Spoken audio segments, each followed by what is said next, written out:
Question employ का आज की डेट में ये है, वो कहता है कि भाई कंपनी तो मुझे यूज करती है, जब तक यूज किया तब तक रखा, अब जब यूज करना मतलब नहीं लगा कि अब ये यूज करने लायक नहीं है तो उसको थ्रो आउट। तो ये क्या है? तो यूज करना मतलब कंपनी उसको ना फ्यूचर नहीं दे पा रही। अब आइडली तो वहां पे कंपनी को ये चाहिए कि वो अगले 10 साल में जो टूल टेक्नोलॉजी आ रही है, जो टेक्निक्स आ रही हैं, वो उसको ट्रेंड करता रहे। आज जो जनरेशन है वो उसको जॉब को ना बड़ा टेम्परेरी फेस में लेती है, आ गए चले गए, हो रहा है चल रहा है, कभी भी स्विच कर गया। ये क्या है? मतलब माइंडसेट चेंज हो रहा है या फिर ये एरा ही कंप्लीटली चेंज हो रहा है? अब जो जनरेशन है उनके सामने एक लेटेस्ट एग्जाम्पल पड़ा है कुछ साल पहले का, कि देखो सब कुछ भी बंद हो जाएगा ना इंस्टेंट, जैसे वो मैजिकल कि सब कुछ बंद होने के बाद भी सरवाइव हो जाएंगे। बट जो अब जनरेशन है इन्होंने एक लेटेस्ट में एग्जाम्पल देखा कि देखो सर्वाइवल हो सकता है। दूसरा इसमें लर्निंग का एक बहुत बड़ा रोल प्ले हो गया। क्या एम्प्लॉयर ये समझ नहीं पा रहा कि एम्प्लॉय को सैलरी से ज्यादा क्या चाहिए? अब ऑर्गेनाइजेशन ज़्यादा एक्सपेक्ट करती हैं कि लोग रिस्पॉन्सिबिलिटी लें अपनी चीज़ों की और रिस्पॉन्सिबिलिटी के हिसाब से डिलीवरी करें। एक और इसमें माइक्रो मैनेजमेंट बहुत बड़ा नेगेटिव रोल प्ले करती है। कंपनीज कह रही है अच्छा एम्प्लॉय नहीं मिल रहा, एम्प्लॉय कह रहा है कि अच्छी कंपनी नहीं मिल रही। गलत कौन है या फिर पूरा का पूरा सिस्टम ही ब्रेकडाउन है? आज इसी टॉपिक पे बात करने के लिए मेरे साथ हैं महावीर सिंह जी, जो सीईओ हैं ऑल अबाउट एचआर कंपनी में। Mahavir ji, welcome to my podcast today. Thank you, Girish ji, for inviting me here, and I'm happy to share my details and everything whatever I have learned in last 20 years of experience. Great sir, great. आज subject ना बहुत challenging है और बहुत interesting भी है कि company कह रही है अच्छा एम्प्लॉय नहीं मिल रहा, एम्प्लॉय कह रहा है कि अच्छी कंपनी नहीं मिल रही, और प्रॉब्लम कहाँ पे है वो सब जानना चाहते हैं। हाँ, ये एक बहुत बड़ा चैलेंज हो गया है। लोग कह रहे हैं कि बहुत अच्छी कंपनीज नहीं रही हैं और एम्प्लॉयज़ कह रहे हैं कि हमारे हिसाब की कंपनी या वो नहीं मिल रही है, और कंपनीज को हमेशा शॉर्टफॉल रहती है कि एक अच्छा रेलिवेंट टैलेंट नहीं है। तो ये एक रियलिस्टिक चैलेंज हो गया। इसमें कहीं ना कहीं एक पोजीशनिंग स्किल सेट का एक चैलेंज हो गया है। जो कंपनीज हैं वो बहुत अच्छे से पोजीशनिंग नहीं कर पाती कि क्या टैलेंट चाहिए उनको। उनकी एक पोजीशनिंग होनी चाहिए, क्लियर कट एक्सपेक्टेशन होनी चाहिए, और करियर गोल नहीं बना पा रही। तो उसकी वजह से कंपनी को वो टैलेंट नहीं मिल रहा। और जब same profile for employees as well, जब एम्प्लॉयज़ कोई हंट कर रहा है, चाहे वो एंट्री लेवल पे हो, एक्सपीरियंस लेवल पे हो, तो उसको भी कंपनी में ये सारे प्रोस्पेक्ट देखने चाहिए कि किस तरह की कंपनी है, क्या फ्यूचर ऑफर कर रही है, और जो जॉब डिस्क्रिप्शन उनको ऑफर हो रहा है, जेडी ऑफर हो रहा है, डेजिग्नेशन ऑफर हो रहा है, उनको भी उसके अगले 5 साल 10 साल के करियर प्लान पता होने चाहिए। अगर दोनों तरफ से इतनी क्लियरिटी होगी, क्लियरेंस होगी, और वो अपना अपना विजन शेयर कर सकते हैं, उनके विजन मिशन मैच हो जाएंगे, तो डेफिनेटली कंपनी के लिए भी एक रेलिवेंट एम्प्लॉय होगा, और कहीं ना कहीं वो एक कैंडिडेट के लिए भी रेलिवेंट और लॉन्ग टर्म प्रोस्पेक्ट बन जाएगा, जिसमें वो एंजॉय कर सकता है और अपनी अच्छे से कंट्रीब्यूशन कर सकता है। गिरीश जी, लेकिन एक ना क्वेश्चन एम्प्लॉय का आज की डेट में ये है, वो कहता है कि भाई कंपनी तो मुझे यूज करती है, जब तक यूज किया तब तक रखा, अब जब यूज करना मतलब नहीं लगा कि अब ये यूज करने लायक नहीं है तो उसको थ्रो आउट। तो ये क्या है? देखो इसमें गिरीश जी, यूज करना थोड़ा सा एक ऑफेंसिव सा वर्ड हो गया है। तो यूज करना मतलब कंपनी उसको ना फ्यूचर नहीं दे पा रही। मान लो उन्होंने एक हायर कर लिया, सपोज एक डिजाइनर है, आज डिजाइनर एबीसी टास्क डिलीवर कर रहा है। अब आइडली तो वहां पे कंपनी को ये चाहिए कि वो अगले 10 साल में जो टूल टेक्नोलॉजी आ रही है, जो टेक्निक्स आ रही हैं, वो उसको ट्रेंड करता रहे, ताकि वो अपने क्लाइंट को भी अपडेटेड चीजें ऑफर करे। और जब क्लाइंट को अपडेटेड सर्विसेज ऑफर होंगे, वो प्रीमियम चार्ज भी कर सकते हैं। और जब एम्प्लॉय के लिए भी उनको लर्निंग मिल रहा है, एक लर्निंग पाथ है, एम्प्लॉय को दिख रहा है कि अगले 10 साल तक मुझे ये टेक स्टैक सीख लेने हैं, और कंपनी मुझे हेल्प कर रही है। और ऐसा नहीं कि सारी कंपनीज में ऐसा हो रहा है, बहुत सारी कंपनीज हैं जो अपने एम्प्लॉयज़ को सर्टिफिकेशंस ऑफर कर रही हैं, लर्निंग ऑफर कर रही हैं, एम्प्लॉयज़ लर्न कर रहे हैं और वो ग्रो कर रहे हैं। और जब तक कोई प्रोफाइल में एम्प्लॉयज़ ग्रो कर रहे हैं, they are happy to contribute और they will be on the latest tech stack. तो ये कहीं ना कहीं एक सॉल्यूशन है इन चीज़ों का कि वो एम्प्लॉय को कंट्रीब्यूट कराते रहें, लर्न कराते रहें, अपग्रेड कराते रहें। और अपग्रेडेशन तो अब हम जिस सेंचुरी में बैठे हैं यहाँ पे तो अपग्रेडेशन इज ऑलवेज मैंडेटरी। आप हो, मैं हो या कोई भी हो, अपग्रेडेशन इज ऑलवेज मैंडेटरी। जैसे आपने कहा कि कंपनीज को एम्प्लॉय को नई स्किल सिखाने चाहिए, टूल सिखाते रहने चाहिए, उनको अपग्रेड करते रहना चाहिए। अब एक चैलेंज कंपनी को ये भी आ सकता है कि मैंने सिखाया, मैंने स्किल्स अपग्रेड कराई और वो निकल गया सीख के, कहीं और हाइक मिली, चला गया, तो मैंने उसके पीछे इन्वेस्ट किया लेकिन वो इन्वेस्टमेंट जीरो हो गई क्योंकि उसने तो भाई दूसरा पाथ चूज कर लिया, दूसरी कंपनी ज्वाइन कर ली।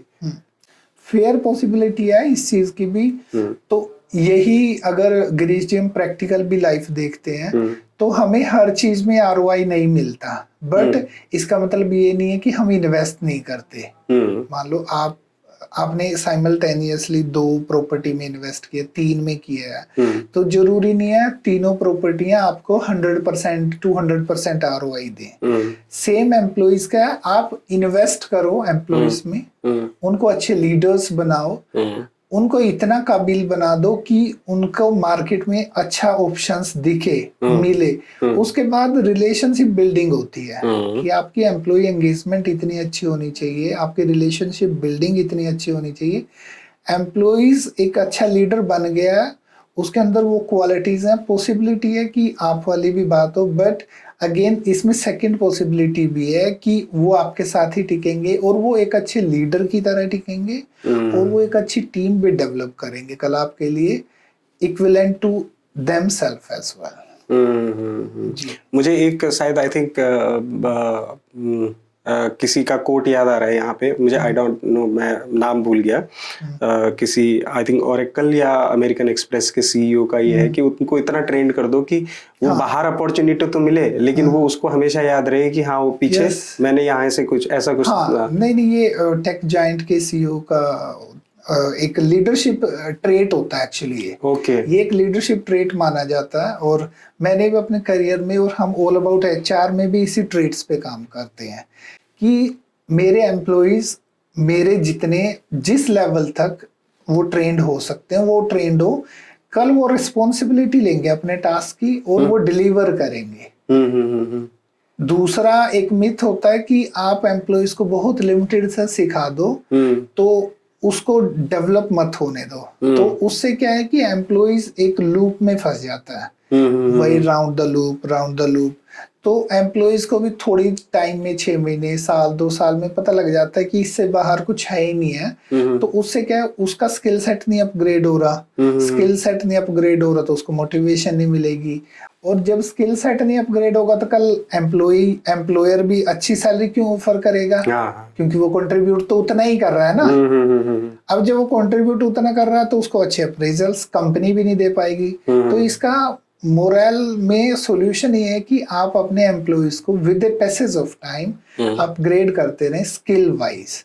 उसमें स्किल में इररिस्पेक्टिव ऑफ आप टेक्निकल हो, नॉन टेक्निकल हो, इवन कि आप एक एचआर कंसल्टिंग में भी काम कर रहे हो, वहां पे भी आपको डेलीगेशन ऑफ अथॉरिटी दो और उसको ऑब्जर्व करो। जब आपके employees as a leader develop हो जाएंगे तो they will contribute to you, और till the end of their professional things वो हमेशा याद रखेंगे कि आज मैं जो हूं ना इसमें काफी कंट्रीब्यूशन गिरीश जी का है। तो डेफिनेटली आप वो लीडर्स दो ना, वो सोसाइटी में आप आज के लिए नहीं, वो फ्यूचर के लिए भी एक सोसाइटी रेडी कर रहे। आज गिरीश जी आप एक कंपनी के सीईओ, तो कल आप ये प्लान करो कि अगले 20 साल में आपके यहाँ से कम 50 सीईओ निकले, 50 सीईओ निकल जाएंगे और 500 एम्प्लॉइज भी निकल जाएंगे। जरूरी नहीं है हर कोई सीईओ बनने के लिए, आप तो अवेयर हो, बहुत रिस्क टेकिंग कैपेसिटी होती है, बट वो एक क्वालिटी डिलीवर हो जाती है। आपके यहाँ से अगर 50 सीओ डिलीवर हो गए हैं, उसी तरह से वो भी तो आगे आगे 20-20, 10-10, 5-5 बच्चों को रोजगार देंगे। और इंडिया जैसे कंट्री में तो जब हमारे पास इतनी हाई एंड पॉपुलेशन है और अब हम एक यंग कंट्री भी है, तो डेफिनेटली हमें तो ज्यादा लोग वो चाहिए जो रोजगार दें। खुद ढूंढने वाले कम चाहिए, ज्यादा देने वाले चाहिए। जी सर। ट्रू, बहुत अच्छा, बहुत अच्छा। आपने बड़ा अच्छा बताया, ये दोनों तरफ का रोल है, सिंगल रोल नहीं हो सकता है जी। अब महावीर जी, एक कॉमन क्वेश्चन है, अगर हम आज से 10 साल पहले देखें तो लोग ना जॉब को बड़ा सिक्योर मान के चलते थे कि यार जॉब लग गई, सिक्योर है, अब तो बच्चे हो रहे हैं, फैमिली चल रही है, सब कुछ संभल गया। लेकिन आज जो जनरेशन है वो उसको जॉब को ना बड़ा टेम्परेरी फेस में लेती है, आ गए चले गए, हो रहा है चल रहा है, कभी भी स्विच कर गया। ये क्या है, मतलब माइंडसेट चेंज हो रहा है या फिर ये एरा ही कंप्लीटली चेंज हो रहा है? इसमें एक तो कोविड ने बहुत इम्पोर्टेंट रोल प्ले करा है पिछले कुछ सालों में। अगर हम देखें ना तो कोविड ने ना सारे प्रोस्पेक्ट बदल दिए हैं। पहले लगता नहीं था कि अगर पूरा ट्रांसपोर्टेशन बंद हो गया ना और खाना भी नहीं मिल रहा और सब कुछ घर में ही पूरी 8 बिलियन पीपल लोग घर में बैठे हैं, तो क्या जिंदगी सरवाइव होगी? तो ऐसा लगता नहीं था कि ऐसा होगा। बिफोर कोविड भी हम थे, ठीक है, तो हमें ऐसा लगता नहीं था। बट कोविड के बाद अब लोगों को ये समझ आ गया कि जिंदगी सरवाइव तो हो सकती है। तो कहीं ना कहीं अब जॉब का भी एक ऐसा ही था। पहले लोगों को लगता था कि एक बार जॉब लग गई है, अब आप 60 इयर्स तक, 58 इयर्स तक यहीं बैठे रहो और आपका सरवाइव हो जाएगा। बट कोविड के देखो बुरी चीजें भी रही, बट कोविड बहुत सिखा भी गया कि आप सरवाइव कर सकते हो। बहुत सारे ऐसे एग्जाम्पल रहे कि कोई कहीं पे बहुत बड़े डेजिग्नेशन पे था, वीपी था, और उन्होंने डिसीजन लिए कि नहीं यार ये नहीं करना अब, और कोविड ने उनको सिखाया तो उन्होंने अपने स्टार्टअप शुरू किए, इंडिविजुअल कोई बिजनेस शुरू किया और वो सरवाइव हो गए।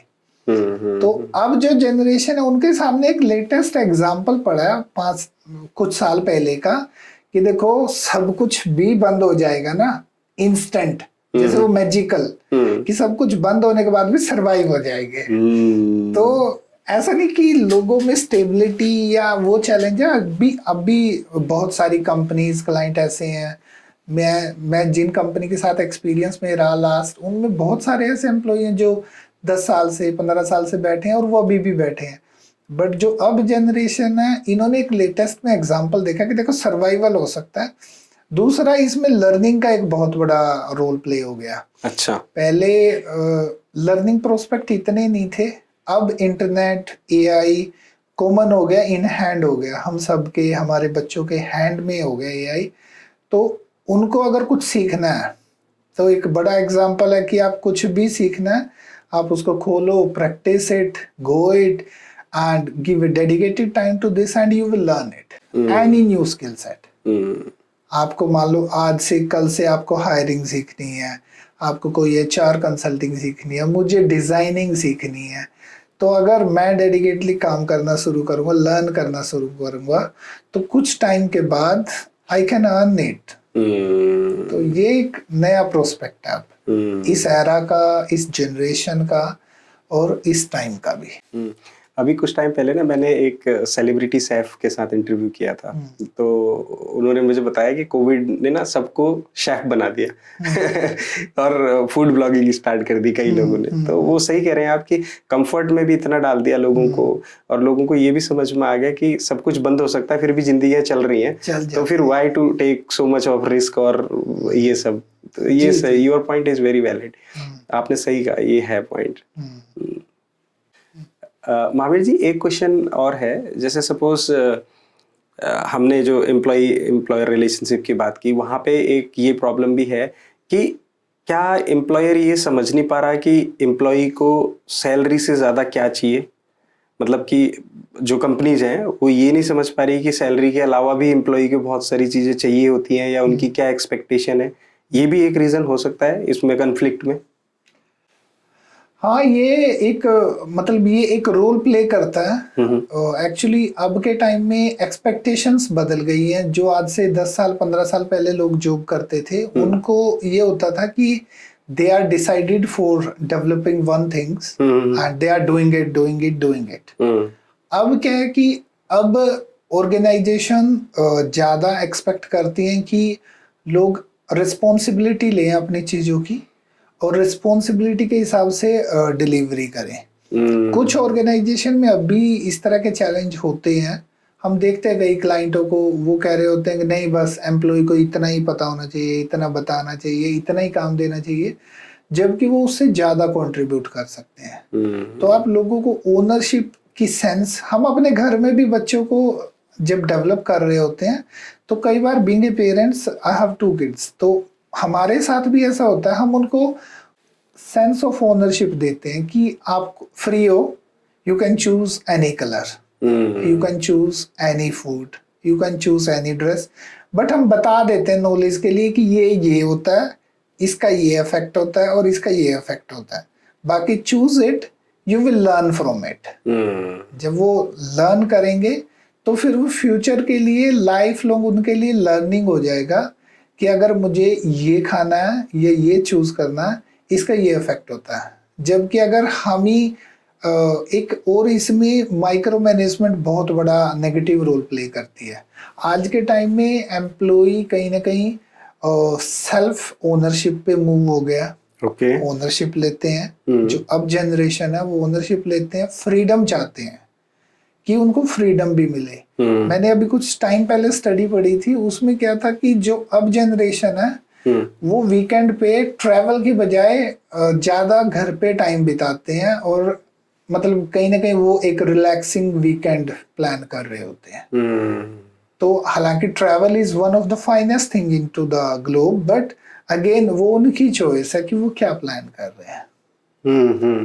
तो ये 2-3 चीजें हैं कि ओनरशिप में, फ्रीडम में, सेल्फ लर्निंग में, रिस्पॉन्सिबिलिटी लेने में, अगर ये चीजें डेवलप कर लें एक एम्प्लॉयर और एक एम्प्लॉय का रिलेशन, तो कॉन्फ्लिक्ट ऑफ इंटरेस्ट कुछ भी नहीं होगा, बेयर मिनिमम होगा। देखो 100% तो कुछ भी खत्म नहीं होता, ना अच्छी चीजें खत्म होती है ना बुरी खत्म होती है, बट कोशिश ये होती है कि ऑर्गेनाइजेशन में हम भी, जैसे हमारे जो क्लाइंट होते हैं ऑल अबाउट एचआर के, हम भी कोशिश ये कर रहे होते हैं, हम उनको यही बता रहे होते हैं कि आप ये चीजें बेयर मिनिमम पे रखो ताकि एम्प्लॉय को let him her take the responsibility, let him her deliver it.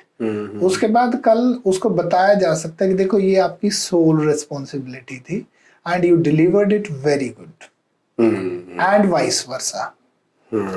तो हम, मेरा खुद का भी एक्सपीरियंस यही कहता है और हम अपने क्लाइंटेल्स को भी यही कहते हैं कि let people enjoy the responsibility, let us keep minimum micro management. और अब तो टूल टेक्निक्स आ गए हैं, people are enough smart to manage everything. आप कहोगे कि आपके ऊपर डेडिकेटेड सर्विलेंस है, still you can not cheat, anyone can cheat.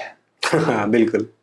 अब तो वो हर चीज का तोड़ वाला काम हो गया कि हर चीज का एक वो ग्रे एरिया लोगों को पता होता है, तो मैनेज किया जा सकता है। और हम अपने क्लाइंट्स को भी ये रिकमेंड करते हैं, सजेशन देते हैं, तो डेफिनेटली काफी हद तक ये मैनेज हो सकती हैं चीजें। एक वर्ड आपने यूज किया माइक्रो मैनेजमेंट, मैं चाहता हूँ थोड़ा सा उसको आप एक्सप्लेन करें बेटर वे में। हाँ, माइक्रो मैनेजमेंट मैनेजमेंट में एक बहुत बड़ी चैलेंजिंग थिंग है जो स्पेशली एम्प्लॉयर और एम्प्लॉय में मेंटेन होनी चाहिए। जितना ज्यादा कोई ऑर्गेनाइजेशन माइक्रो मैनेजमेंट में फंसी रहती है उतना उसके ग्रो होने की पॉसिबिलिटी में मतलब कुछ ना कुछ हर्डल्स रहती हैं। अच्छा। क्योंकि अब बीइंग ए सीईओ, अगर मान लो मैं अपने एम्प्लॉइज की हर माइक्रो मैनेजमेंट में चीजों में देखने की ट्राई कर रहा हूँ तो मेरे लिए वो एक बड़ा चैलेंज हो जाएगा। क्योंकि बीइंग ए सीईओ मुझे चाहिए तो ये कि मैं सराउंडिंग में 100 सीईओस फाइंड आउट करूं जो मेरे इंटरेस्ट के हैं या मेरे फ्यूचर क्लाइंट हैं और मैं उनसे बात करूं, मैं जाऊं मिलूं उनसे, है ना, इंस्टेड ऑफ कि मैं अपने एम्प्लॉइज में ही फंसा रहा हूं कि भाई ये ऐसे क्यों है, ऐसे टेढ़ा क्यों है, सर्कल क्यों है, स्क्वायर क्यों नहीं है, लीनियर क्यों है। तो instead of creating those things, let them take responsibility. Yes, हम सब एक रिजल्ट ओरिएंटेड है। आप एम्प्लॉइज के साथ शुरू में पोजीशनिंग में हम जब ऑफर लेटर्स बनाते हैं हम क्लाइंट्स को। जब डेडिकेटेड एचआर सर्विसेज देते हैं तो हम क्लाइंट को कहते हैं कि आप A to G सारी एक्सपेक्टेशन लिख दो और एम्प्लॉयज को दे दो कि भाई देखो आपसे ये एक्सपेक्टेशन है और आपको ये टास्क इस तरह से डिलीवर करने हैं, ये रिजल्ट्स हैं। इसके अलावा कोई एक्सपेक्टेशन नहीं है, आप करो, इनको कैसे करोगे, किस तरह करोगे, कैसे प्रोटोकॉल होगा। अनटिल अनलेस कोई सिक्योरिटी या कोई सर्विलेंस का चैलेंज ना हो या प्राइवेसी का चैलेंज ना हो तो हमें एम्प्लॉयज को डेलीगेशन ऑफ अथॉरिटी दे सकते हैं, माइक्रो मैनेजमेंट से बच सकते हैं एज मैक्सिमम एज पॉसिबल। और वो आपके लिए भी एक कंफर्ट जोन, एक पीस ऑफ माइंड रहेगा कि देखो 10 लोग बैठे हैं, वो डिजाइन कर रहे हैं, शाम तक उन्हें पता है कि गिरीश जी को इतने पोस्टर इतने ये बना के देने हैं एंड वो भी उनकी एक्सपेक्टेशन के हिसाब से। तो हम एक बार सेट कर दें कि देखो गिरीश जी को 10 येलो कलर के ये बना के देने हैं और उनसे चेक भी करा लेने हैं। तो आपने एक बार सेट कर दिया, अब आपने उनको दे दिया, अब वो काम कर रहे हैं। अब उसमें हर 10 मिनट या हर 15 मिनट में ये पूछने की जरूरत नहीं होती कि कितने बने, कैसे बने, क्यों बने। आप उनको let them take the responsibility, क्योंकि it is not a one day job. Leadership आपको सिखाने के लिए वन डे नहीं चाहिए, इट इज अ प्रोसेस। आज वो गिरीश जी को ऑन टाइम सब कुछ डिलीवर कर पाया ना, कल वो महावीर जी को भी डिलीवर कर पाएगा, परसों वो और किसी को भी डिलीवर कर पाएगा। आपके पास तो एक लीडर बन गया है, आपने उसको ब्रीफ दे दी, ब्रीफ दे के आप अपने घर चले गए हो, आपको पता है कि वो डिलीवर कर देगा। सोचो आपके पास कितना टाइम हो गया, आप 10 घंटे ऑफिस बैठे हो, 10 मिनट में उसको ब्रीफ दे दिया, आपको पता है ये लीडर है, ये रिस्पॉन्सिबिलिटी लेगा। 10 मिनट के बाद आपके पास तो 9 घंटे और 50 मिनट बच गए ना, आप जाओ find out some other things. तो ये मोटा मोटा सा माइक्रो मैनेजमेंट जो मैं समझा वो ये है कि माइक्रो मैनेजमेंट का मतलब है कि हर बार जाके पिन नहीं करना उसको, एक बार रोल असाइन किया, उसके बाद टेक देम द रिस्पॉन्सिबिलिटी, और उसके बाद जो आउटपुट आती है उसको आप व्यू करो, उस पे अपनी थॉट्स दो, है ना, कि rather going and pinging every time, है ना, ये चीज है। तो ये मुझे लगता है कि ये भी दोनों साइड से चलेगा, कंपनी साइड से भी चलता है और एम्प्लॉय साइड से भी चलता है। Employee should have capability to understand the responsibility, take the responsibility, and company को भी, जो ओनर्स हैं या जो एंटरप्रेन्योर है, उनको भी समझना पड़ेगा कि हाँ मुझे ऐसे टास्क डिलीवर करने या ऐसे पैरामीटर सेट करने, सो दैट वो उसी के अकॉर्डिंग टास्क को कर पाए, कंप्लीट कर पाए। जी, मैंने इससे पहले यही कहा था कि पोजीशनिंग सही होनी चाहिए, आपको पता होना चाहिए कि मैंने क्या करना है, मुझे पता होना चाहिए कि आपको क्या चाहिए, वो दोनों की पोजीशनिंग ठीक होनी चाहिए। कन्फ्लिक्ट का रीजन यही है कि या तो उसको समझ नहीं आ रहा है मुझे इससे क्या करवाना है, या उसको समझ नहीं आ रहा है कि मैंने करना क्या है। पोजीशनिंग ठीक है, मुझे पता है कि मुझे इस जगह पे इतने बजे जाके लंच करके आना है, तो मैं अपना वैसे ही प्लान करूंगा ना। अब मैं उसमें ऐसे तो नहीं प्लान करूंगा कि इंस्टेंट कुछ चेंज हो गया, नहीं, पोजीशनिंग आपने बता दिया। और रेयरेस्ट ऑफ रेयर कि अगर एक बार कोई गलती होगी, 2 बार गलती होगी, तो आप भी तो उस प्रोसेस के एंड में या मिड में किसी एक जगह पे आप भी तो ओवरव्यू कर रहे हो ना। तो डेलीगेशन ऑफ अथॉरिटी के बाद उसका ओवरव्यू भी रखना जरूरी होता है। ओके, बहुत सही बात आपने बता दी। मुझे लगता है कि ये बहुत सारे लोगों को पता नहीं होगा कि ये कन्फ्लिक्ट होता क्यों है, आज पता चल गया, पॉजिटिवली पता चल गया। एक चीज और मैंने पढ़ी थी कहीं पे कि पहले ना राजा महाराजाओं के टाइम पे हंटर लॉ चलता था, मतलब चाबुक मारो और काम करवाओ। तो अब तो वो है नहीं, अब कहते हैं कि वो साइंटिफिक लॉ में कन्वर्ट हो गया। तो this is what we was talking, I think, कि साइंटिफिक लॉ यही बोलता है कि आप रोल रिस्पॉन्सिबिलिटीज क्लियर रखो, डेलीगेशन कंप्लीटली करो जॉब को। This is what I think, अभी मुझे समझ में आ रहा है कि this is the scientific law says. Mahavir ji, एक पॉइंट और आता है कि आज कंपनीज जो है वो सीवी से ज्यादा ना स्किल्स देखती है, और कहीं ना कहीं जो हमारे कैंडिडेट हैं, जो हमारे एम्प्लॉई हैं, वो इस चीज को मिस कर जाते हैं। तो अब ऐसे 3 कौन से स्किल्स होने चाहिए जो सीवी में भी मेंशन होने चाहिए और उसको आने भी चाहिए?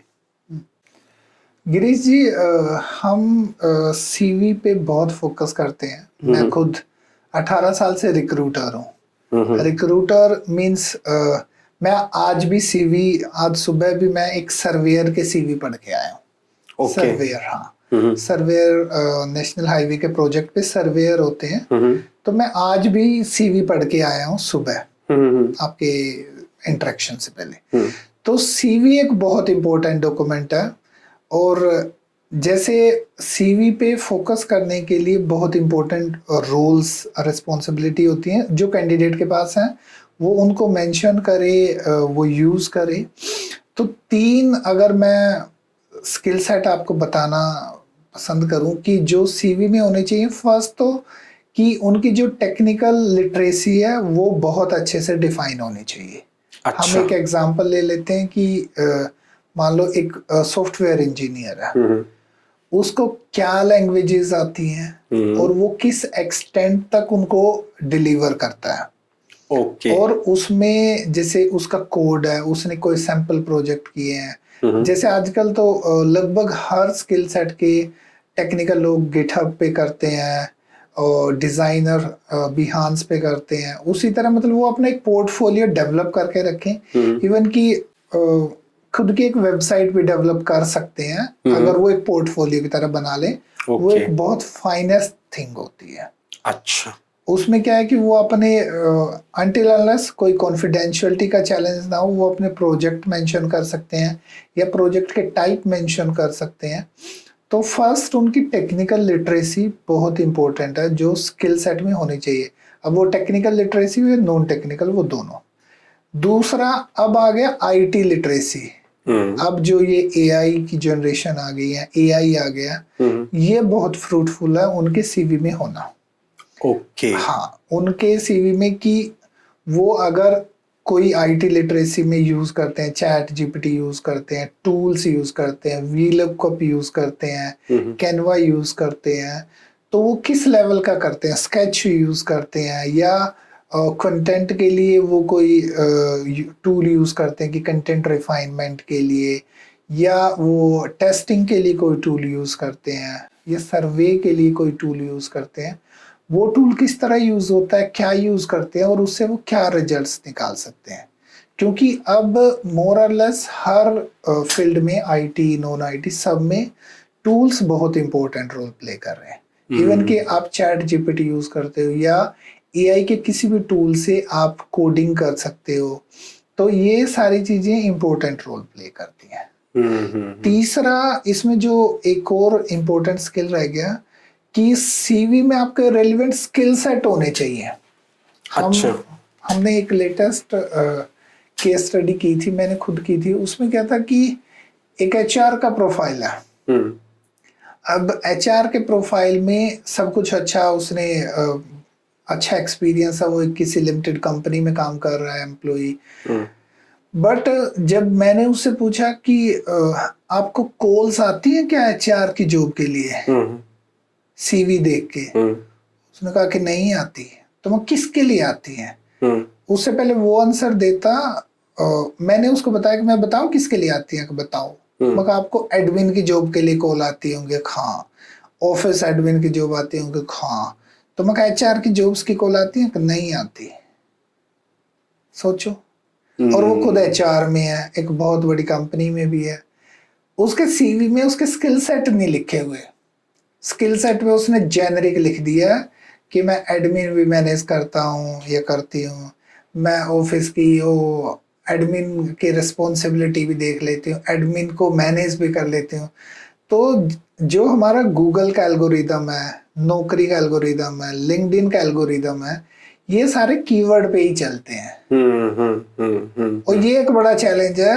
हालांकि वो एक क्लाइंट अभी भी हमारे पास है जिनका मैंने एग्जांपल दिया, तो वो हमारे पास सीवी के उसके लिए डिस्कशन में आए थे और हमने नहीं अप्रोच किया था, वो किसी से रेफर हुए थे कि the candidate is struggling a lot. तो मैं कहा यार हमें सीवी दिखा दो। तो सीवी वो एक और जंतरी की तरह होता है तो उसमें अगर रेलिवेंट चीजें नहीं लिखी हुई है ना, तो ना तो अगले को समझ आएगा, पहली बात तो वो एल्गोरिदम में नहीं आएगा। हाँ, आपको कॉल्स ही नहीं आएंगे उस तरह की कि आपको सीवी में अगर रेलिवेंट स्किल सेट नहीं लिखे। मान लो आप एक अच्छे डिजाइनर हो और आप कैनवा यूज करते हो, स्केच यूज करते हो, और वीडियो एडिटिंग के लिए आप प्रो, पोस्ट, मिक्स वो सब यूज करते हो, और आपने पूरे सीवी में वही नहीं लिखे। जबकि जब लोग सर्च कर रहे होते हैं तो उनको दो स्किल सेट बताए जाते हैं, एक मैंडेटरी स्किल सेट होते हैं, एक ऑप्शनल स्किल सेट होते हैं। मैंडेटरी में होता है कि उसको ABC 3 टूल आने चाहिए। ऑप्शनल में है कि उसकी पर्सनैलिटी अच्छी हो, सॉफ्ट स्किल्स अच्छी हो, ग्रूमिंग हो, ये वो। तो जो मैंडेटरी स्किल सेट है, जब वो सर्च कर रहे होते हैं, चाहे वो लिंक्डइन पे हो, नौकरी पे हो, कहीं पे भी across the globe, across any platform, तो वहां पे अगर वो लिखे ही नहीं है तो आपको वो वहां तक क्लिक ही नहीं करेगा। ओके। आप उस सर्च में आओगे नहीं। आपसे पहले बहुत लोग सर्च में आ चुके होंगे। दूसरा, मान लो आप फिर भी फेस टू फेस पहुंच गए, कहीं पे बैठे हो, आप इनको बहुत अच्छा कैनवा यूज करना आता है and you are master in that. आपने पूरे में कहीं नहीं लिखा कि आप कैनवा यूज करते हो, तो अगले को पता ही नहीं कि आप कैनवा भी यूज कर सकते हो। तो ये कहीं ना कहीं आप अगर रिलेवेंस चीजें लिख दोगे तो वो आपको हेल्प करेंगे बूस्ट करने में और ज्यादा मतलब लोगों से कनेक्ट करने में। और ये सब में होता है। लिंक्डइन शायद आपको 150 के आसपास स्किल सेट की स्किल लिखने को देता है। नौकरी भी शायद 20-50 लिखने को देता है, हर कोई देता है, तो यू शुड यूज इट। तो ये 3 मोटी मोटी सी चीजें मैं समराइज कर रहा हूँ इसके लिए कि ये अपने सीवी में, प्रोफाइल में, अपने पोर्टफोलियो में ये होनी चाहिए, और ये आपकी हेल्प करेंगी to present a real of you in front of your prospective employer. Very good. अब महावीर जी, एक क्वेश्चन आया इसी से मेरा, ये मेरा पर्सनल है। तो जैसे आपने पोर्टल्स की बात की, naukri.com है, अपना है, अब लिंक्डइन भी आ गया इस रेस में, इतने सारे पोर्टल्स हैं, फिर HR कंसल्टेंसी की क्यों जरूरत पड़ती है? और इसमें ऑल अबाउट HR कहाँ पे स्टैंड करता है और क्या करता है? हाँ, ये काफी अच्छा क्वेश्चन होता है कि लोग पूछ रहे होते हैं कि मैं भी लिंक्डइन एक्सेस कर सकता हूँ, मैं भी नौकरी का एक्सेस कर सकता हूँ, है ना। और फिर कंसल्टेंसी या consulting company all about HR जैसी की क्या जरूरत पड़ती है और आप क्या वैल्यू ऐड कर सकते हो इस चीज में। तो ये एक सच में एक जेन्युइन सा क्वेश्चन है एम्प्लॉयर के प्रोस्पेक्ट से। हाँ। अब एम्प्लॉयर को ऐसा लग रहा होता है कि ये सिर्फ एक रोल द बॉल है कि आप नौकरी पे गए और वहां से आपने बंच पकड़ा और ड्रॉप कर दिया और ये सब आ गया, बट ये होता नहीं है ऐसा।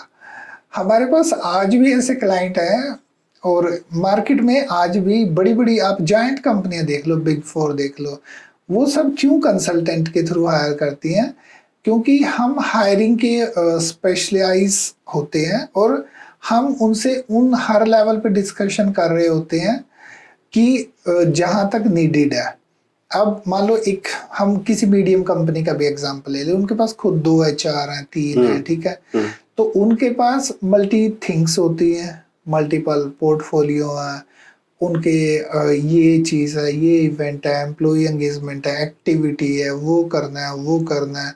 इवन कि एक डेडिकेटेड रिक्रूटर के पास भी ABCD 8-10 पोजीशंस हैं, तो उनका कहीं ना कहीं उन चीज़ों में उतना डेडिकेशन या उतना फोकस या वो उस चीज़ पे उतने वो होते नहीं है। हमारा क्या है, एक कंसल्टिंग कंपनी को पता है कि आज वो एक डिज़ाइनर हायर कर रहा है, उसने A कंपनी के लिए, मान लो आपकी कंपनी के लिए हमने डिज़ाइनर हायर किए, तो हमने मान लो 10 लोगों से बात की, 20 लोगों से बात की, हमें पता है कि और ये 10 लोग गिरीश जी के वहां गए हैं, बट जो 80 लोग या 50 लोग या 20 लोग बचे हैं वो सारे इन स्किल सेट के बहुत अच्छे एक्सपर्ट हैं। हमसे उनकी बात हुई है, डिटेल में हमने डिस्कशन की है। अच्छा, ये चीज कंपनी के HR में मिस होती है क्योंकि उनके पास तो बड़ी लिमिटेड सी एक ही बार की ऑप्शन था या वो था। हमारे साथ वो लोग बात कर रहे हैं, डिस्कशन में है, तो वो कल आके हम अच्छा हमने आपके लिए किया, उसके बाद हमने एक और के लिए किया, फिर एक और के लिए, ए बी सी के लिए। तो इन ए स्पैन ऑफ टाइम हमारे पास डिजाइनर का बहुत अच्छा पुल है। ओके, डेटाबेस है। हाँ, हम आपको आप कहो कि मुझे कैनवा में जो 5 साल से डेडिकेटेड काम कर रहा है, मुझे कैनवा का एक बंदा चाहिए और 10 दिन में चाहिए ऑन बोर्ड। हमें पता है कि कैनवा के हमने ना 100 बंदों से बात की हुई है और उन 100 में से ये 10 तो बहुत अच्छे थे। हालांकि वो कहीं सिलेक्ट हुए थे नहीं हुए थे वो अलग है, बट ये 10 बहुत अच्छे थे। हम उनको क्विक बताते हैं कि भाई देखो हमारे पास ये 10 लोग हैं और ये हमारे पिछले 6 महीने, 1 साल, 2 साल, 4 साल से, जैसे ऑल अबाउट एचआर करीब 3 साल से बिजनेस में है, तो हमारे पास बहुत सारे ऐसे स्किल सेट हो गए हैं। आज हमें कोई पूछे कि ये स्किल सेट है हमें चाहिए, हम उनको कल कह देते हैं कि कल आप इंटरव्यू लेने के लिए रेडी हो जाओ। Good, very good. ये चीजें वहां मिस होती हैं क्योंकि डेफिनेटली देखो इसमें हम किसी को अंडर एस्टिमेट नहीं कर रहे। मैं भी खुद एक एम्प्लॉयर के नीचे कई साल, करीब 15 साल मैंने भी जॉब की है, बट हमें भी पता है कि हमारे पास कंस्ट्रेंट होते थे, ये भी करना है वो भी करना है, आज कंपनी की एनिवर्सरी है, आज कंपनी का ये है वो है, सीईओ का बर्थडे है, तो हम उनमें फंसे होते थे, तो हमारे पास नहीं होता था उन सारी चीज़ों के लिए। बट जो एक रिक्रूटिंग फर्म है ऑल अबाउट एचआर जैसी या कोई और भी, वो तो सिर्फ उनको रोज पता है कि 10 ये 20 ये और 10 ये, उनके पास वो रेडी टू ईट होते हैं, तो उनको वो टेस्ट पता होता है एक्चुअली। तो ये एक मोटा सा फर्क होता है। इसलिए आज भी इन्फोसिस या बड़ी कंपनीज भी प्रेफर करते हैं कि कंसल्टिंग वालों को हायर करो, वो ज़्यादा हेल्प करेंगे क्योंकि हम फास्ट भी होते हैं, हमें उनके टेस्ट भी पता होता है, हमें उनके कोर स्किल सेट भी पता होता है। जैसे हमने शुरू में डिस्कस किया था कि मैंडेटरी स्किल सेट, हमें पता होता है कि इस मैंडेटरी स्किल सेट के कितने लोग हैं और वो कहाँ कहाँ काम कर रहे हैं। अच्छा, हमें इसमें लास्ट एक छोटा सा ये भी होता है कि कैंडिडेट हमारे थ्रू बात कर रहा है तो उसके पास थोड़ी सी लिवरेज होती है कि सर ये मार्केट के हिसाब से ठीक चल रही है, तो हम उसको बता रहे होते हैं कि देख इसके अलावा भी 3 कंपनी में सेम ओपनिंग है, ठीक है, और उन 3 कंपनियों में भी लगभग इसी के 5-10% अप डाउन में ही सैलरीज है। तो कैंडिडेट भी हमसे वो ओपिनियन ले रहा होता है, इसलिए ज्यादातर कैंडिडेट कंसल्टिंग कंपनीज के थ्रू रूट होते हैं। ओके ओके, महावीर जी बहुत अच्छा आपने एक्सप्लेन किया अभी ये सब चीज़ें। एक क्वेश्चन मेरा ये था कि आप CTOs CEOs के साथ आपका रेगुलर मिलना होता है, काफ़ी अच्छी कंपनीज के HR हेड आपके साथ मिलते हैं रेगुलर बेसिस पे। AI के आने के बाद कंपनीज के रिक्रूटमेंट प्रोसेस में या एम्प्लॉय सिलेक्शन में कोई चेंज आया है? हाँ, AI ने काफी कुछ चीजें मतलब डिफरेंशिएट कर दी हैं। अच्छा। पहली तो एक बेसिक सिलेक्शन प्रोसेस होता है जो ATS के थ्रू होता है, या मतलब CV स्क्रीनिंग कह लो आप मोटा सा। तो उसमें अब जो स्पेशली मीडियम और हाई लेवल की कंपनीज हैं उनका तो लगभग 100% वो पूरी सिलेक्शन स्क्रीनिंग ऑफ CVs है वो ऑटोमेट हो गई है। अच्छा, पूरी की पूरी ऑटोमेट हो गई है। ATS जो हम कीवर्ड्स की हमने बात की थी थोड़ी देर पहले, वो इसलिए इम्पोर्टेंट है क्योंकि ATS जब सिलेक्शन कर रहा होता है, एप्लीकेशन ट्रैकिंग सिस्टम जब सिलेक्शन कर रहा होता है, तो वो ये नहीं देख रहा होता कि ये कितना रियल वर्थ का है, नहीं वो देख ही नहीं रहा होता, वो तो ये देख रहा होता है CV में कितनी वर्थ है। ओके। तो ये एक बड़ा चैलेंज है AI के बाद, स्पेसिफिकली ATS जो स्क्रीनिंग कर रहा है। इवन कि जो नौकरी या लिंक्डइन में भी AI, मैं पीछे एक लिंक्डइन के इवेंट में था, तो लिंक्डइन ने भी लेटेस्ट AI इंट्रोड्यूस कर दिया कीवर्ड्स और एल्गोरिदम के लिए। तो ये पूरे की पूरी सिलेक्शन चेंज हो गई है आपकी, वो सारी कीवर्ड बेस्ड हो गई है। ओके। आपके CV बहुत फैंसी हो, बहुत ABC क्वालिटीज हो और उसमें कीवर्ड्स एक भी ना हो, तो आपको कॉल्स आएंगी नहीं, CV सिलेक्शन में ही नहीं जाएगा। और ये बड़ी कंपनीज में अगर कोई प्लान कर रहा है और उसको स्टार्टअप है या स्टार्ट करना चाहता है, तो उनके लिए तो ये बहुत स्पेसिफिकली केयर करने की चीज़ है कि वो कीवर्ड्स जरूर मेंटेन करें। अदरवाइज सीवी सिलेक्शन नहीं होगा। और एटीएस बेस्ड है। अब इन्फोसिस में मेरा अपना आंकड़ा है कि रोज की मतलब 20,000 30,000 application through out India receive होती है। तो उनके रिक्रूटर, क्या आपको लगता है कि मैनुअली कोई बैठ के पढ़ रहा होगा महावीर सिंह ये वो? नहीं, वो सब एटीएस। और एटीएस को तो कोई मतलब ही नहीं है कि महावीर जी कौन है, गिरीश जी कौन है, नहीं, उनको मतलब ही नहीं है। उनको तो सिर्फ कीवर्ड से मतलब है कि ये सारी चीजें लिखी हैं, ये सारी चीजें मेंशन है, तो वो कह देता है कि इसका आउट ऑफ 10 ये स्कोर है, इसका आउट ऑफ 50 ये स्कोर है। और अगर आपकी स्कोरिंग अच्छी नहीं है तो आपका सीवी बीन में, और फिर आप वेट करते रहो कि when I get the call. तो ये एक बड़ा चैलेंज हो गया। जी, आप अपने क्वेश्चन पे।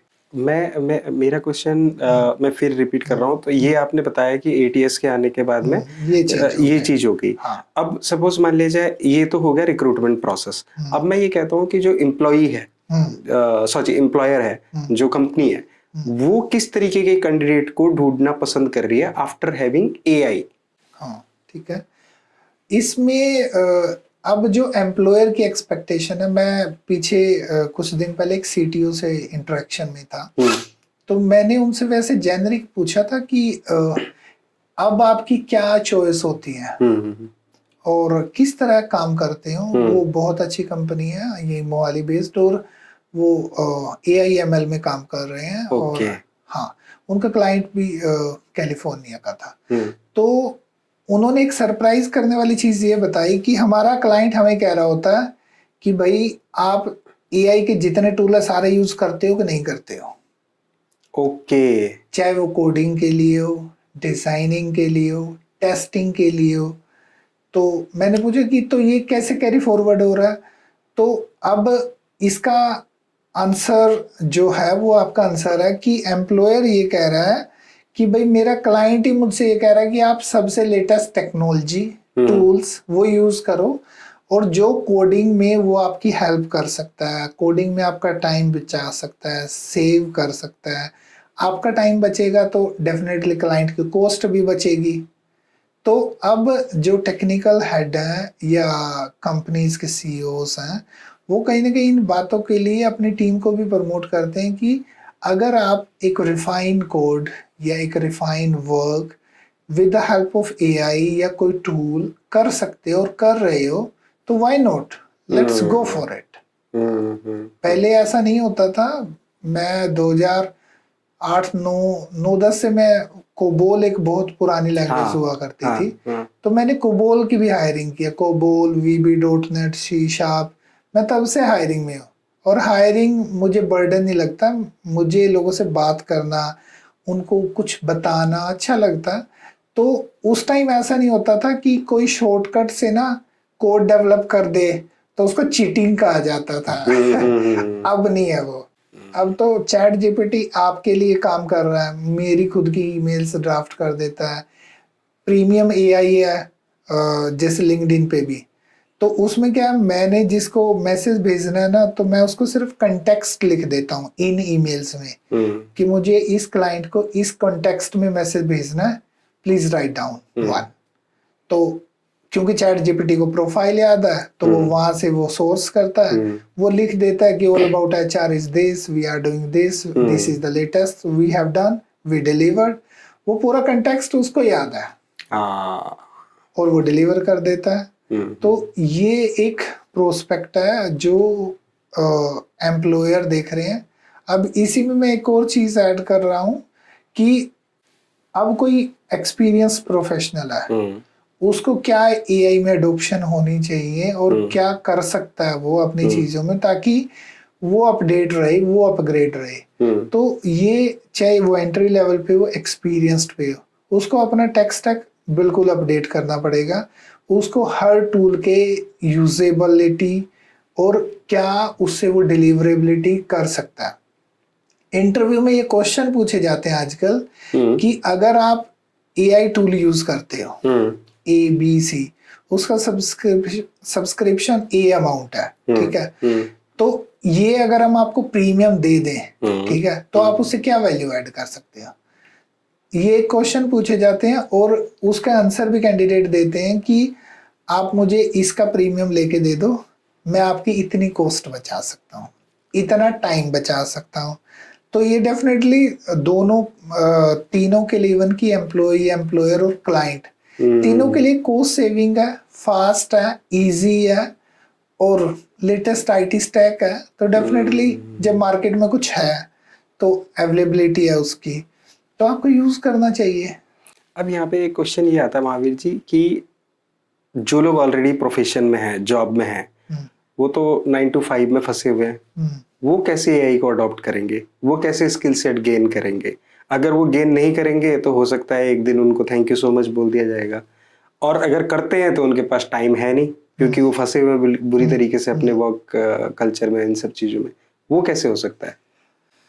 हम ऑल अबाउट एचआर में एक learning and development model run करते हैं। ठीक है। मैं आपको उसका एक एग्जांपल देता हूँ। इसमें जो एक्सपीरियंस प्रोफेशनल है उनको एक टाइम में एक स्किल सेट पे काम करना चाहिए। उसका एक तरीका होता है, आप रोज का सिर्फ 15 मिनट, ठीक है, 20 मिनट, ठीक है, सीखना शुरू करो। ओके। आपको मान लो एक टूल ही सीखना है, take any example as per your industry या एज पर योर नीड, आप वो टूल ले लो, आप रोज सिर्फ 15 मिनट सीखना शुरू करो। कंसिस्टेंसी इज द बिग की।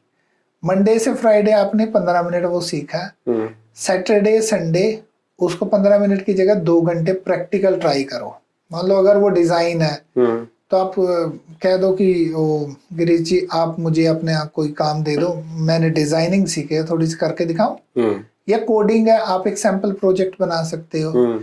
या इसके अलावा कोई डेटा मैनेजमेंट है, बिजनेस एनालिटिक्स है, या आपके पास कोई पुराना प्रोजेक्ट है जो अंडरस्टैंडिंग में है, या आप किसी को कॉम्प्लीमेंट्री हेल्प करके देखो कि ये एक स्किल सेट है, मुझे आता है, मैंने आज ही सीखे, वीडियोग्राफी सीखी है, वीडियो एडिटिंग सीखी है, कि आपके पास कोई वीडियो एडिटिंग का काम हो फ्री में, मैं कर सकता हूँ। ठीक है, तो आप एक बार 2 बार, हो सकता है उसमें कुछ एरर्स भी रह जाएं, ठीक है, बट जब आप उसको कंटिन्यूसली करोगे, उस टूल पे, उस टूल को ब्रश अप करोगे, तो वो डेफिनेटली आपके लिए एक लर्निंग होगा। और एक्सपीरियंस्ड में यही चैलेंज होता है कि जो हम लर्निंग मॉडल है वो रोज की 15 मिनट आप सीखना शुरू करो। तो इसमें लर्निंग मॉडल अगर हम रिकमेंड करें एक एक्सपीरियंस प्रोफेशनल के लिए, तो आप 5 डेज रोज 15 मिनट दीजिए, लर्न कीजिए इसको, ठीक है, वीकेंड पे एक्सपोजर दीजिए और फिर आप इसको ऑफर कीजिए किसी को। जरूरी नहीं है शुरू में, मतलब वो हमारे घर में भी बच्चे भी होते हैं ना, शुरू में हम उनसे ट्राई कर रहे होते हैं कि अच्छा ये उठाने लग गया, ये करने लग गया, अच्छा अब ठीक है। तो एक बार आप कोई भी टूल, टेक्निक जो आपके स्किल सेट के हिसाब से रेलिवेंट है, नीडेड है, आपको एक नया डेटाबेस करना है, उसमें भी सेम, तो आप सीखिए, प्रैक्टिस कीजिए, एक्सपोजर दीजिए और ट्राई कीजिए, you will able to learn it. Employer side से मुझे ऐसा लगता है कि अगर एम्प्लॉय खुद का कंट्रीब्यूशन दिखाए after learning those skills which are needed, employee हमेशा हैप्पी रहेगा। उसको लगेगा कि हाँ मेरा एग्जिस्टिंग एम्प्लॉय ही एम्पावर हो रहा है और वो मेरे लिए सोच रहा है, that's why he is learning new skills, और वो कंट्रीब्यूट करेगा कहीं ना कहीं ऑर्गेनाइजेशन को। तो एम्प्लॉयर साइड से भी मुझे लगता है वो बेनिफिशियल है। जी जी जी, ये चीज अब आप मेरे फर्स्ट पॉइंट पे कनेक्ट कर लो, इसी को एम्पावरमेंट बोलते हैं और इसी को वो लीडरशिप डेवलपमेंट बोलते हैं। आप लोगों को एम्पावर करना शुरू करो, लीडर बनाना शुरू करो, वो भी शुरू करेंगे। अब ठीक है, वो 100% एक्यूरेसी में कोई रिजल्ट नहीं आता, बट उससे उनमें एम्पावरमेंट होगी, वो स्किल सेट लेके आएंगे।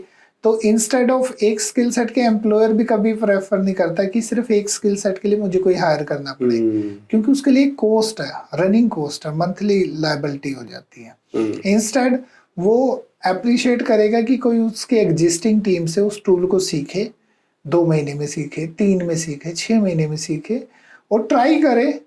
ठीक है, वो शुरू में परफेक्ट, पिक्सल परफेक्ट नहीं होगा जैसे डिजाइनिंग में कहते हैं, बट वो कुछ तो बनना शुरू होगा और with in A span of time, again अगर 5 बच्चे सीखना शुरू कर रहे हैं, उनमें से 2-3 तो पिक्सल परफेक्ट डिलीवर करना शुरू कर देंगे। तो ये एक अच्छी स्ट्रेटेजी है करी जा सकती है, एम्प्लॉय को भी लर्निंग होगी और एम्प्लॉयर के लिए भी एक बहुत अच्छा कंट्रीब्यूशन होगा। ग्रेट। महावीर जी, एक क्वेश्चन मेरा आता है कि एम्प्लॉय कैसे समझेगा कि कौन सी कंपनी मेरे लिए बेटर है? मतलब फॉर एग्जांपल वो इंटरव्यू देने तो गया, लेकिन वो कैसे देखे कि रेड फ्लैग लगा हुआ है इस कंपनी के ऊपर, या फिर यहाँ पे मुझे सिलेक्शन लेनी चाहिए या नहीं लेनी चाहिए, वो कैसे पता चलेगा? आप एम्प्लॉयर से अपनी पोजीशनिंग पूछो ठीक है। कि मान लो मैं इस रोल के लिए हायर हो रहा हूँ, तो अगले एक ये वाइस वर्सा चलती हैं दोनों चीजें। हम एज ए एचआर हम भी पूछते हैं कि बताओ जी, where you would like to see yourself in another 10 years। तो इसका वाइस वर्सा क्वेश्चन भी इतना ही अच्छा बना हुआ है कि एम्प्लॉय गया, उसका इंटरव्यू हो गया, लास्ट में एक जेस्चर होता है ये, और एक बेसिक एटिकेट भी होता है एचआर में कि हर क्वेश्चन जो इंटरव्यूअर है वो इंटरव्यूई को ऑप्शन देता है कि do you have any other question for us to ask, और हम वहाँ रिकमेंड करते हैं कि अब आपके पास सही खेल है, अब आप वहाँ पूछो कि परफेक्ट ये सारी चीजें हैं, ये वो, तो क्या आपके पास रोल है अभी, आप ये एक क्वेश्चन पूछ सकते हो। आइडियली वो जेडी में लिखा होता है, बट आप उसको डिटेल में पूछ सकते हो, और इस रोल में अगले 5 साल में क्या ग्रोथ है। ओके। तो वो रिवर्स इंजीनियरिंग काम करती है। आप उधर से हो, उधर से हो, तो जैसे एम्प्लॉयर ने आपसे पूछा था ना कि 10 साल बाद गिरीश जी कहाँ जाना चाहते हो, क्या कंट्रीब्यूट करना चाहते हो, तो फिर लास्ट में वो महावीर भी पूछ सकता है कि ये रोल है, आप इस रोल को 5 साल बाद क्या करना चाहते हो, या मैं इस रोल में आज ज्वाइन हो गया तो 5 साल बाद मेरे लिए क्या एक्सपोजर है और क्या हो सकता है और क्या पॉसिबिलिटीज हैं। तो वो एक इम्पोर्टेंट एस्पेक्ट होता है वहां पे कि एक एम्प्लॉई को ये चीज मस्ट पूछनी चाहिए। ग्रेट। और जो आपको एक अच्छा रोल, एक मिशन, विजन ऑफर कर सकती है ना कंपनी, चाहे उसके थोड़े बहुत लाइट बैड एक्सपीरियंस भी रहे हैं, उससे ज्यादा फर्क नहीं पड़ेगा। अगर वो आपको एक अच्छा रोल अगले 5 साल 10 साल के लिए with good tech stack, good technology things offer कर रहा है ना, तो आपको वो एक्सेप्ट करना चाहिए, क्योंकि वो आपके लिए अगले 5-10 साल का रोड मैप है। और इसको एक वर्ड में कहूँ तो एक पोजीशनिंग, तो वो दोनों तरफ से एक बहुत अच्छी पोजीशनिंग होगी, तो उसको पता है कि 5 साल बाद उसको ये बनना है। यहाँ पे जो जेंजी हैं, मैंने देखा है जनरली हमारे पास भी आते हैं, वो क्या पूछते हैं, सैटरडे ऑफ है, सैलरी किस डेट को आती है, ऑफ कितने मिलेंगे मुझे महीने में, है ना, मैं लॉन्ग लीव पे जा सकता हूँ, वो क्वेश्चन होते हैं। तो मुझे लगता है कि जो आप बता रहे हैं कि आपको इंटरव्यूअर से क्वेश्चन पूछने चाहिए, this is something which is really required rather asking these stupid questions. These are also valid questions, but मुझे लगता है कि ये उतना इम्पोर्टेंट नहीं है जितना कि आपने जैसे बताया वो ज्यादा इम्पोर्टेंट है। हाँ, इसमें ये तो ना एक बेसिक हाइजीन थी जो आपने कहा कि आपसे लोग पूछते हैं। हम जैसे क्लाइंट के लिए हम काम कर रहे होते हैं, तो हम कैंडिडेट को ये एडवांस में बता रहे होते हैं। ओके, 5 days वर्किंग है, 9:30 to 6:30 है, 7 को सैलरी आती है, ये इतनी लीव्स हैं, ये है वो है। ये तो हम बेसिक में बता रहे होते हैं कि ये बेसिक हाइजीन है, आपको पहले बताना चाहिए। अगर आपको सीईओ ऑफर कर रहा है कि भाई कोई क्वेश्चन पूछ, आप उससे यही पूछ रहे हो कि सैलरी कितने को आती है, तो आपने सीईओ से पूछा ही कुछ नहीं है। आप सीईओ से ये पूछो कि मेरा रोल 10 साल में कहाँ होगा। सही बात है। और 10 साल में मुझे क्या देख रहे हो आप। तो अगर कंपनी का विजन होगा तो वो उस एम्प्लॉय को भी जरूर बता देगा कि तेरा विजन ही है या तेरे लिए है। यस। अगर कंपनी का या एम्प्लॉयर का विजन ही नहीं होगा तो उसका विजन भी वो क्लियर नहीं कर पाएंगे। This is the right feedback. Yes yes. इसी में ना एक कॉमन आउट ऑफ दिस एक क्वेश्चन रहता है, मतलब मैं पढ़ा था मैंने थोड़ा सा, कि किसी कंट्री का ना फ्यूचर देखना हो तो ये देखो कि उसमें किस चीज के लिए ज्यादा आंदोलन हो रहे हैं, किस चीज की ज्यादा डिमांड पब्लिक कर रही है। अब पब्लिक एजुकेशन रिफॉर्म्स की बात नहीं कर रहे, पब्लिक मतलब इक्वलिटी की बात ना करे और इन सब की बात ना करे ना, तो फिर वो समझ नहीं आता कि यार ये तो कुछ और मांग रहे हैं, ये तो वो शॉर्ट लीव मांग रहे हैं, लीव मांग रहे हैं। तुम बड़ी चीज मांग लो ना। जब कंपनी तुम्हें 10 साल में प्रोजेक्ट मैनेजर बना देगी, तुम्हें कोई फर्क नहीं होगा कि तुम्हें हाफ डे की लीव ज्यादा मिली थी कम मिली थी। बिल्कुल सही है, बिल्कुल सही है, बिल्कुल। सेम किसी कंट्री के लिए, जब एक कंट्री का एजुकेशन सिस्टम या कोई इस तरह के सिस्टम जो मेडिकल सिस्टम है, पीपल को राइट्स देने के सिस्टम है, वो बहुत अच्छे हो जाएंगे तो लोग खुद जॉब बना लेंगे, खुद एम्प्लॉयर हो जाएंगे। आपको जरूरत नहीं है उनको मतलब टू गिव एनीथिंग, सब्सिडाइज ब्ला ब्ला, तो नहीं। सही बात है, सही बात है।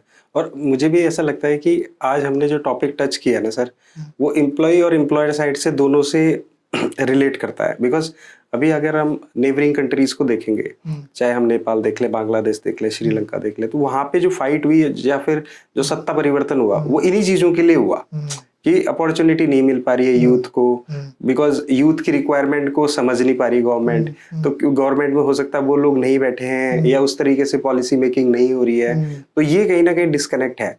तो मुझे लगता है इस टॉपिक पे और बातें होनी चाहिए, मतलब ओपन फॉर्म में बातें होनी चाहिए। ओपन फॉर्म में बात होनी चाहिए। जो इनके लिए रिस्पॉन्सिबल है टू जो इनको लिखते हैं हमारी पॉलिसीज को, वो पॉलिसीज को पब्लिकली क्यों नहीं शेयर किया जाता कि आप पब्लिकली पोल्स कराएं, पब्लिकली इनवाइट करें। हमारे यहाँ मतलब जो हमारे रिप्रेजेंटेटिव हैं वो क्यों नहीं पब्लिकली बता रहे होते या पूछ रहे होते कि भाई किस तरह का एजुकेशन सिस्टम चाहिए, फ्री क्यों चाहिए, फ्री क्यों नहीं चाहिए, रिजर्वेशन क्यों है, क्यों नहीं चाहिए, क्यों होनी चाहिए। तो ये सारे वो टॉपिक है जिनसे लोग सच में एम्पावर होंगे। और जो हम एक डेवलप्ड नेशन की रो में आने के लिए प्लान कर रहे हैं, पता नहीं कब होगा, मैं वो डेट्स पे नहीं कुछ कहना चाहता, बट डेवलप्ड नेशन आप किसी को भी उठा के देख लो, उनकी लिटरेसी रेट तो उठा के देखो आप, उनके वहाँ फ्रीडम ऑफ स्पीच तो उठा के देखो, लोगों की सुनी जाती होगी ना, वो लिटरेट होंगे। वो 12th फेल एक मूवी आई थी, उसमें वो जो करेक्टर था उसने कहा तो था कि एजुकेशन ही सबसे बड़ा हथियार है। बिल्कुल सही कह रहे हैं, वही दे दो। और एजुकेशन आपको एम्पावर करती है मेरी से। अगर आप एम्पावरमेंट देना चाहते हो किसी को भी, तो एजुकेशन से एम्पावर कर दो, वो उसके बाद कहीं नहीं रुकेगा। नहीं, बहुत सही, बहुत सही। और मुझे ना एक कोट याद आया अभी, शायद एलन मस्क का मैंने देखा था, तो he started hiring the person having skills not degree. तो ये भी बहुत जरूरी है कि आपके पास स्किल्स होनी चाहिए। डिग्री अब उतनी वैल्यू नहीं करती जितनी स्किल्स जरूरत करती है, लेकिन हाँ, एक अच्छा ह्यूमन बनने के लिए आपको कंप्लीट एजुकेशन जरूरी है, लेकिन स्किल्स भी बहुत मैंडेटरी हैं, जैसे हमने डिस्कशन किया है, आइदर इट इज एआई और लेटेस्ट टेक्नोलॉजी और whatever it is, but we should have some skills. इसी में मैं थोड़े दिन पहले एक यहाँ पे बहुत अच्छा कॉलेज है, मैं उनके जो कॉलेज हेड थे उनके साथ बैठा था, तो उनसे मेरी किसी टॉपिक पे डिस्कशन थी। तो जो एलन मस्क की आपने वो जॉब ओपनिंग और वो बताई थी ना, वो रियल था। उसमें क्या था कि उसने डिग्री मांगी नहीं थी, उसने कुछ 3-4 की स्किल सेट मांगे थे कि अक्रॉस द ग्लोब जिसको ये आते हैं, चाहे उसको कुछ और ना आता हो, जिसको ये स्किल सेट आते हैं वो अप्लाई करें। तो मैं वहाँ पे जब कंप्यूटर साइंस के बच्चों से मिला उस कॉलेज में, वो ग्रेजुएशन का कॉलेज था, तो मैंने उनसे पूछा था ये कि कुछ किसको पढ़ते हो, क्या पढ़ते हो, एलन मस्क को पढ़ते हो, क्या नहीं पढ़ते हो, वो क्या करता है। ठीक है, वो बहुत शायद एडवेंचर वाला, एंटरप्रेन्योरशिप वाला हो सकता, बहुत सारी चीजें हो सकती हैं, बट उसने ये एक बहुत अच्छी चीज लिखी थी कि उसको कोई डिग्री नहीं चाहिए। और ये सच में आज भी यही है कि इवन कि फॉरेन क्लाइंट्स में बहुत मैंडेट नहीं होता कि आपको मास्टर होनी चाहिए, डॉक्टरेट होनी चाहिए, बैचलर फुल होने चाहिए। ये तो हम औरों के भी एग्जाम्पल उठा के देख लो अक्रॉस द ग्लोब, बहुत सारे ऐसे बिजनेस मैन हैं जो खुद शायद ग्रेजुएट नहीं है और उनके नीचे पोस्ट ग्रेजुएट और डॉक्टरेट वाले काम डॉक्टर कर रहे वाले हैं। लोग बैठे हैं। ये रियल है। ये रियल है, बिल्कुल सही कह रहे हैं आप, ये रियल है, ये जी रियल जी। है। महावीर जी, एक चीज और मुझे पूछना था आपसे कि आज भी बहुत सारी कंपनीज हैं जो ESI, PF और इन सबको ना एक्स्ट्रा खर्चा मानते हैं, और मुझे लगता है कि ये सब चीजें एम्प्लॉय रिटेंशन में हेल्प करती हैं। और अगर कोई इसको एक्स्ट्रा खर्चा ले रहा है तो वो क्या अपने लिए कोई गड्ढा खोद रहा है? हाँ, आज भी बहुत सारे ऐसे चैलेंज हैं जो लोगों को ऐसा लगता है कि ये एक्स्ट्रा कॉस्ट है और PF, ESI या वो कंप्लायंस को नहीं फॉलो करते। तो हमारी तो बहुत स्ट्रोंग इस बात पे रिकमेंडेशन होती है कि आप जैसे एलिजिबल हों या वॉलेंटरी भी, अब गवर्नमेंट ऐसा ऑफर करती है आपको अच्छा, कि आप वॉलेंटरी स्टार्ट कर सकते हैं ये चीजें। आपको जब आप कंपनी रजिस्ट्रेशन कराते हैं, almost from the same time आपको PF, ESI number by default मिल जाता है। ठीक है, आप ले सकते हो, वॉलेंटरी स्टार्ट भी कर सकते हो। तो ये डेफिनेटली आपका एक पॉइंट बहुत वैलिड है इसमें कि ये रिटेंशन में तो हेल्प करता है, ये न्यू टैलेंट को अट्रैक्शन में भी हेल्प करता है। हमारे पास अभी कुछ टाइम पहले हम किसी कंपनी के लिए हायर कर रहे थे, तो बहुत सारे कैंडिडेट सिर्फ इसलिए ड्रॉप हो गए थे कि उनकी लास्ट कंपनी में PF, इंश्योरेंस, सब सारी फैसिलिटी थी, बट जो हमारा करंट क्लाइंट था वो नहीं ऑफर कर रहा था, तो कैंडिडेट मना कर देते हैं। ये भी एक लाइव केस स्टडी है हमारे पास, और उसके काफी कैंडिडेट ड्रॉप हुए हैं। और देखो, एक क्लाइंट ड्रॉप होना या कैंडिडेट ड्रॉप होना, it is again like missing an opportunity. और सेकंड, ये कंप्लायंस भी है। एक बार आपकी PF की स्क्रूटनी लग गई तो फिर ये इनकम टैक्स जितनी वो होती है लंबी, तो फिर ये कब खत्म होगी। और इसका डेली का इंटरेस्ट होता है इनकम टैक्स जैसा, ESI में भी लगभग सेम चैलेंज होते हैं, और डेली का इंटरेस्ट है, इंटरेस्ट पे इंटरेस्ट है। तो ये एक बार भी आप मतलब बैकलॉग में आ गए तो फिर ये कब खत्म होगा उसका कोई डिफाइन पैटर्न नहीं है। और आप कितने मल्टीफोल्ड्स में उसको फिल करोगे। आपने शायद 10,000 रुपये बचाए थे, हो सकता है आप उसके 1,00,000 रुपये फिल करें। तो ये काफी लंबा चौड़ा हुआ, और इसको हम कनेक्ट करते हैं, रिकमेंड करते हैं कि ये एक सोशल सिक्योरिटी जैसा है, जैसे फॉरेन कंट्रीज में है, वो एक सोशल सिक्योरिटी जैसा है। तो अगर आज PF, इंश्योरेंस, ये सारी चीजें हम एम्प्लॉय को दे रहे हैं, अनसर्टेनिटी का नहीं पता होता ना आपको। मैं आज ऑफिस से निकला हूँ या कोई और ऑफिस से निकला है, अब वो वापस आ रहा है, जा रहा है, अनसर्टेनिटी इज ऑलवेज देयर। तो अगर आपने health insurance, group insurance, accidental insurance, PF, ESI सब दे रखे हैं, तो उनके लिए भी और उनके जो डिपेंडेंट हैं, डायरेक्ट, इनडायरेक्ट, उन सब के लिए वो एक बहुत इम्पोर्टेंट होता है। तो हम बहुत स्ट्रोंगली कहते हैं कि आप इसके लिए इन सब में वॉलेंटरी या मैंडेटरी जरूर पार्टिसिपेट करें, और ये बहुत अच्छा ऑप्शन है to go with. Mahavir ji, काफी हेल्दी डिस्कशन हुई हमारी। एक लास्ट क्वेश्चन मेरा आपसे ये है कि बहुत सारे ऑडियंस हमें सुन रही होगी, अगर कोई बच्चा या बच्ची जिसको HR में करियर बनाना हो, उस स्पेशली HR में, तो वो क्या करे? ओके, HR एक बहुत प्रॉमिसिंग फील्ड है। मतलब मैं इसमें दूसरे फील्डों को क्रिटिसाइज नहीं कर रहा। HR एक वो मतलब हैपनिंग एक सही वर्ड है, हैपनिंग फील्ड है। इसमें आप रोज किसी नए से मिल रहे होते हो। अब मान लो आप एक अकाउंटिंग एक्सपर्ट हो, आप क्या कर रहे हो, आपको एक सॉफ्टवेयर है, आपकी रोज उससे इंटरेक्शन हो रही है, उसी में इनपुट आउटपुट डाटा है। लेकिन HR एक बहुत हैपनिंग है। आपको कल कोई एक ऐसा पर्सन मिलेगा जिसने अभी ग्रेजुएशन की है और वो CEO बनना चाहता है। बिल्कुल सही। और परसों एक ऐसा पर्सन मिलेगा जो 20 साल पहले ग्रेजुएशन की थी और वो कह रहा है कि अब क्या करूं, अब बताओ। तो HR एक बहुत हैपनिंग फील्ड है, और आपके पास स्कोप होता है उन सभी लोगों से मिलने का। अब मान लो आप कंपनी में बैठे हो, ठीक है, अब उसमें करना क्या है HR बनने के लिए वो मैं बताता हूँ, बट हैपनिंग क्यों है ये एक कंपनी का भी मैं एग्जांपल देता हूँ कि कंपनी में आप बैठे हो, अब कंपनी में आप आज एचआर हो, आप एक एक्टिविटी करा रहे हो, अब उसमें सीईओ भी पार्टिसिपेट कर रहा है और एक ट्रेनी भी पार्टिसिपेट कर रहा है। अब ये एचआर वाले के पास एक अपॉर्चुनिटी होती है कि वो एक रिदम में या एक कैलिबर से काम करे कि वो एक ट्रेनी को भी पसंद आ रहा है और एक सीईओ की भी एक्सपेक्टेशन मीट हो रही है। तो एचआर एक मतलब बीइंग ए मेल, जब मैं एमबीए एचआर में था तो शायद हम 2-4% बच्चे थे जो मेल भी थे और एचआर भी थे।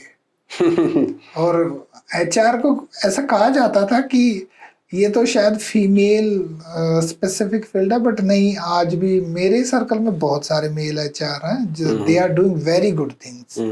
और किसी को एचआर में आना है तो उसकी बेसिक हाइजीन ये है कि आपको ना अगर लोगों से बात करना, लोगों को समझना और बहुत बड़े ईयर्स होना आपके, ये बहुत इम्पोर्टेंट है।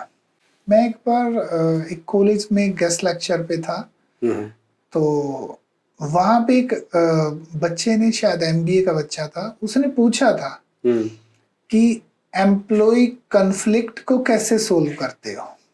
अच्छा, मान लो एम्प्लॉय कॉन्फ्लिक्ट है, आप कैसे सोल्व करते हो। तो मैंने उनको ये बताया कि इसमें सबसे बड़ी पावरफुल टूल बताऊं, वो होती है गुड लिसनिंग। आपके पास कोई आपका कॉन्फ्लिक्ट लेके आ गया, आपने उसको ऑनेस्टली सुन लिया और सुन के बैठ गए हो, उसके पास बैठे हो, उसको पानी दे दिया कि ले बैठो पानी पियो, और पूरा सुन लिया विद ऑनेस्ट, तो समझो आधा तो वहां पे खत्म हो जाता है वहाँ, है ना। जब आपने उसको सुन लिया ना, उसकी आधी मतलब वो कूल डाउन वहां हो गया। उसके बाद हाफ आपको उसके सॉल्यूशन पे काम करना है विद जेन्युइनली। अब किसी को एचआर में आना है तो अगर आपको ये बेसिक इस तरह की हाइजीन पसंद है, लोगों से बात करना, उनको जेन्युइनली सुन पाना, थोड़ी सी पेशेंस रख पाना, बैठे हो सकता है अगला किसी और प्रोस्पेक्ट से आपको कह रहा हो, तो ये बेसिक चीजें करने के बाद आप, आजकल कोई मैटर नहीं रहा कि आपने बीबीए एमबीए एचआर किया हो तभी एचआर बनते हैं। मेरे पास हजारों ऐसे एग्जाम्पल है जिन्होंने बायोटेक पढ़ी थी, केमिस्ट्री पढ़ी थी और वो अब एचआर में है, they are doing very well. जिन्होंने कॉमर्स पढ़ी थी, अकाउंट्स पढ़े थे, और इवन की ओप्टम पढ़ा था, जिन्होंने एक्सरे लैब्स ये सब पढ़े थे ग्रेजुएशन में, वो बाद में मैंने पूछा कि ये और ये, मेरे को वो मुझे टेस्ट ही नहीं लगा। वो मुझे भी पढ़ तो लिया मैंने साइंस भाई, फिर नहीं, मुझे लगा ही नहीं कि मैं इसके लिए बना हूँ। और ये आज की जनरेशन की ब्यूटी भी है, मैं इस बात में अप्रिशिएट करता हूँ कि लोग डिसीजन ले पाते हैं। बायोटेक पढ़ गए और एमबीए एचआर कर ली। अब यही अगर आज से 30 साल पहले इमेजिनेशन किया जाए तो होता नहीं था। जिसने बायोटेक पढ़ी है वो बायोटेक का ही कुछ करेगा, जिसने बीएड की है वो बीएड का ही कुछ करेगा।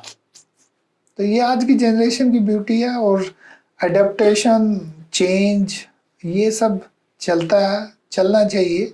आपको टाइम के हिसाब से लर्न करना चाहिए, ग्रो करना चाहिए, बहुत अच्छा होता है। एचआर में भी सेम है, आप ग्रो कर सकते हो, लर्न कर सकते हो, और ऑल अबाउट एचआर भी आपको इसमें असिस्ट कर सकता है। आपको अगर एचआर में कुछ स्टार्ट करना है तो कम जॉइन अस वर्चुअली या online offline, we can assist you in that. Great. I will put your website in my description. If someone wants to contact you, they can contact you directly. Done. Thank you so much Mahavir ji, आपने अपना valuable time दिया और एक healthy discussion की। मुझे लगता है कि ये डिस्कशन की रिक्वायरमेंट दोनों साइड से है, एम्प्लॉयर की साइड से भी, एम्प्लॉय की साइड से भी। एम्प्लॉयर को भी समझना पड़ेगा कि एरा भी चेंज हो रहा है, यूथ चेंज हो रहा है, तो they have to adopt new things. वो हंटर लॉ नहीं चलेगा, अब साइंटिफिक लॉ चलेगा। And employee also need to understand कि व्हाट एम्प्लॉयर वांट, तो उसको नए स्किल्स चाहिए, तो एम्प्लॉय को नए स्किल्स गेन करने पड़ेंगे, गेन करने पड़ेंगे, टाइम की नीड है ना। ओके, तो डेफिनेटली मतलब इन चीज़ों के लिए अडेप्टेबिलिटी में जाना पड़ेगा, थोड़ी सी फ्लेक्सिबिलिटी, लर्निंग अपॉर्चुनिटी एम्प्लॉयर को भी क्रिएट करनी पड़ेगी। और बीइंग एन एम्प्लॉय अब जो जनरेशन है या जो एक्सपीरियंस्ड भी हैं उनके लिए भी ये एक प्लेटफॉर्म है कि वो अडेप्ट करें, अपग्रेड करें और अपग्रेड करते रहें। और डेफिनेटली एक बहुत अच्छा मूवमेंट है। और इंडिया जैसे कंट्री में जहाँ पे इतनी अच्छी पॉपुलेशन है, इतनी अच्छी एजुकेशंस हम डेवलप कर सकते हैं, तो ये काफ़ी हम दुनिया को पहले ही काफ़ी लीड कर रहे हैं। और भी अब हम इंडिया में भी और बाहर भी और भी लीड कर सकते हैं। Great, sir. Thank you so much for this healthy discussion once again. Thank you so Thank you, much. sir. Thank you to you also, and thank you for your team and everything, sir. We will keep in touch and let us connect again in future. Thank you so much. Thank you. Thank you.